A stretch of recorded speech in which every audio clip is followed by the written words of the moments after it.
بات ہو رہی ہے تو ایوولوشن پہ بچے اکثر کوشچن کرتے ہیں کہ ان کا جو نئی تحقیق نئی چیزیں دیکھتے ہیں یوٹیوب پہ ریسرچ سب کچھ، تو وہ تھوڑا سا اس میں ہمارے دین کے معاملے میں آپ کیا رہنمائی کریں گے؟ اور دوسرا مجھے ہمیشہ سورہ دہر کی یا سورہ انسان کی جو پہلی آیت ہے وہ جب یاد نہیں ہے تو جی، تو اس حساب سے جیسے کہ ہم نئے ایتھینڈرلز کا کہتے ہیں کہ بہت سارے جو ہیومن اسپیشی ہومو سیپینس نہیں تھے، ہومو ایکٹس تھے، تو وہ 200-300 ایئرس پہلے جو ہے ان کے فاسلز ملے ہیں، تو وہ ان کو اور آپ ہومو سیپینس جو ہم انسان ہیں ہیومن بینگز ہیں جو لسانی طاقت کو لے کے اللہ نے ان کے شعور کے ساتھ ساتھ ان کو ایک لسانی ایبلٹی بھی دی ہے جو کسی اور ہماری شعور کے اور کسی مخلوقات میں نہیں پائی جاتی، تو اس لحاظ سے آپ ایوولوشن کو کس طرح ایکسپلین تھوڑا سا ہمارے دین میں یا مذہب میں یا قرآن میں اور سورہ انسان کی پہلی آیت کو آپ کس اس پہ رکھیں؟ دیکھیے، جب ہم قرآن کا مطالعہ کرتے ہیں تو قرآن مجید انسان کی تخلیق کی ابتدا کے جو مراحل بیان کرتا ہے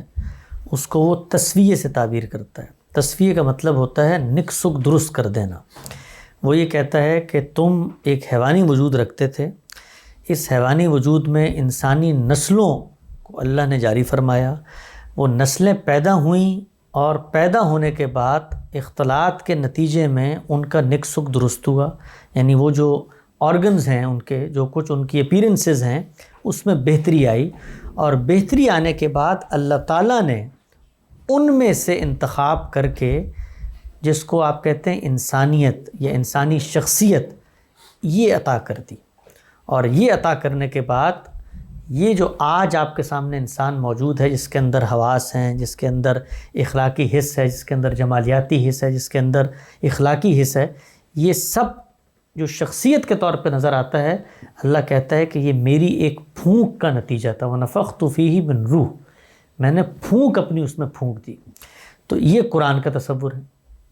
یعنی اس قرآن کے تصور میں یہ نہیں ہے کہ مثال کے طور پر یہی انسان جس کو اس وقت یہ شخصیت دی گئی ہے یہی پہلے بندر تھا، یا یہی پہلے برمانس تھا، یا یہی پہلے کوئی مثال کے طور پہ انسان ہی کی صورت میں دوسری مخلوق تھا۔ نہیں، اس کا حیوانی وجود موجود تھا، حیوانی وجود میں نسلیں جاری ہوئیں، اور ہم یہ دیکھتے ہیں دنیا میں اس وقت اپنے مشاہدے پہ، اگر آپ ریورس انجینئرنگ کے اصول پہ دیکھیں تو ہم یہی دیکھتے ہیں کہ اختلاط ہوتا ہے تو اس کے نتیجے میں تنقیح ہونا شروع ہو جاتی ہے، تسویہ ہونا شروع ہو جاتا ہے، چیزیں پرفیکشن کی طرف جانا شروع ہو جاتی ہیں۔ نسلوں کا اختلاط دیکھیں، خود اجناس کا اختلاط دیکھیں، اتنا سا عام تھا، اختلاط کر کر کے ہم نے اس کو کیا بنا دیا۔ جانوروں کے اندر آپ دیکھیں تو اختلاط کے نتیجے میں اس کے ہاں یہ معاملات ٹھیک ہوتے رہے، اور ٹھیک ہونے کے بعد میں نے اس میں روح پھونکی، یہ قرآن کا بیان ہے۔ اب سائنس میں آ جائیں، اگر سائنس ہمیں یہ بتاتی ہے کہ حیوانی وجود کے اندر ارتقاء ہوا ہے تو اس پر مذہب کو کوئی اعتراض نہیں، کیونکہ وہ تو یہ بتا رہا ہے کہ اس میں نسلیں ہوئیں، نسلیں جاری ہوئیں۔ وہ نسلیں کتنا عرصہ جاری رہیں یہ قرآن کا موضوع نہیں ہے، وہ نسلیں اس کے بعد یکا یک ختم ہو گئیں، سروائیول آف فٹس کے اصول پہ ختم ہو گئیں، اللہ کے حکم کے نتیجے میں ختم ہو گئیں، قرآن مجید نے نہیں بتایا۔ سائنس کوئی آج رہنمائی دے دیتی ہے کہ مثلا وہ ساری نسلیں کسی پہاڑ کے نیچے دریافت ہو جاتی ہیں اور معلوم ہوتا ہے کہ کوئی وبا آئی تھی ہڈیوں کے تجزیے سے، تو مذہب کو اس پہ کوئی اعتراض نہیں ہے۔ تو یہ بات کہ جی آیت کا مطلب بھی ایسا ہے نا کہ اے انسان تمہیں کیا معلوم کہ تم وقت کے کتنے طویل عرصے کے دوران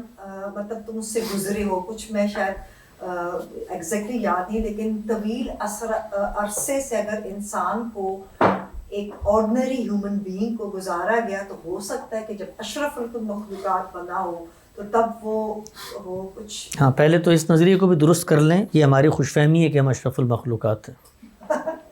قرآن مجید میں کوئی ایسی بات نہیں، بلکہ قرآن نے جو بات کی ہے وہ کہا ہے کہ بہت ساری مخلوقات پہ انسان کو ہم نے فضیلت دی، یہ نہیں کہا کہ تمام مخلوقات پہ، کثیر کا لفظ آیا ہے، بہت ساری مخلوقات میں فرشتے ہم سے زیادہ برتر اور اشرف ہیں، اللہ کی برگزیدہ پاکیزہ ہستیاں ہیں، 24 گھنٹے اللہ کے حضور پیش ہیں، ہم سے زیادہ اشرف ہیں، تو ہمیں بہت ساری مخلوقات میں فضیلت حاصل ہے، لیکن ہم سب سے زیادہ اشرف المخلوقات نہیں ہیں، پہلی بات یہ۔ دوسری بات یہ کہ وقت تو گزرا ہے، اور جب ہم انسان کہتے ہیں تو انسان کو مخاطب کر کے کہہ رہے ہیں نا کہ بھئی تمہیں بڑے لمبے عرصے سے گزار کے ہم یہاں پر لے کر آئے ہیں، تو اس سے یہ کہاں لازم آتا ہے کہ جس کیفیت میں آج موجود ہوں اسی کیفیت کے بارے میں کہا جا رہا ہے کہ وہ بہت لمبے عرصے میں گزری ہے پیدائش سے پہلے۔ یہ تو نتیجے کے اعتبار سے اس کو کہا جا رہا ہے کہ بھئی اے انسان، تم تو بہت طویل مسافت طے کر کے آئے ہو۔ وہ طویل مسافت میری ابتدا کی بھی ہو سکتی ہے، میرے وجود کو بنانے کی بھی ہو سکتی ہے، لیکن خلقنا انسان فی احسن تقویم، احسن کا مراد یہ ہے کہ سب سے بیٹر بنایا۔ وہاں بالکل دوسری بات ہے، میں بیان کر دیتا ہوں تو ان کا سوال کا جواب پورا ہو جائے۔ تو جو کوئی نظریہ آج لے کر آتا ہے ہمارے پاس ایوولوشن کا، قرآن کی روشنی میں اگر ہم اس کو دیکھیں تو یہ کہ ارتقاء ہوا ہے حیوانی وجود کا، کوئی اعتراض نہیں ہے، لیکن انسان کا ارتقاء ہوا ہے، اس پر قرآن کو اعتراض ہے۔ آپ کا بیسیکلی مطلب یہ ہے کہ وہ جو پہلے اگر کوئی جس چیز کی ایوولوشن ہوئی ہے وہ چیز میں چونکہ انسانی روح نہیں تھی تو وہ ہوئی ہوگی اس کے حیوانی یا اس کی باڈیلی چیز میں ہوئی ہوگی، لیکن جس دن سے وہ انسان بنا ہے جس کو ہم انسان کہتے ہیں وہ وہی تھا جو انسانوں سے پہلے اس کی باڈی تھی جس میں کوئی اگر ہوئی ہے تو ہو گئی ہوگی۔ بالکل ایسے۔ اور یہ آخری سوال ان کا لے لیتے ہیں۔ بالکل انسان میں احسن تقویم کہ میں نے اللہ کا کہا کہ میں نے انسان کو سب سے اچھی مخلوق پیدا کی۔ اللہ تعالیٰ نے اچھی اشرف المخلوقات مقصد تو ایک ہی۔ جی، اللہ تعالیٰ جب کوئی بات کرتے ہیں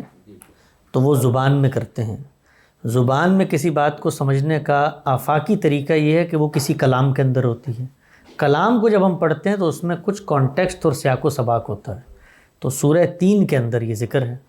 تو سورہ 3 میں جو پیچھے بات ہوئی ہے وہ یہ نہیں ہے کہ اللہ تعالیٰ بتائیں کہ انسان کو میں نے اشرف المخلوقات بنایا۔ اللہ تعالیٰ نے کہا والتین والزیتون وطور سینین، 3 چیزوں کی قسم کھائی، وہذا البلد الامین، اور اس شہر کی قسم۔ تو 3 سے کیا مراد ہے، زیتون سے کیا مراد ہے، اور طور سین سے کیا مراد ہے، اور بلد امین سے کیا مراد ہے؟ تو پہلے اس کو سمجھا جائے گا، اس کے بعد سمجھ میں آئے گا کہ آگے کی بات کیا ہے۔ تو یہاں پر اللہ تعالیٰ نے یہ بتایا ہے کہ انبیاء کی جو تہذیبیں تھیں ان میں جب ہم نے انسان کو نبوت سے سرفراز کیا تو وہ بڑے اونچے منصب کے اوپر تھا۔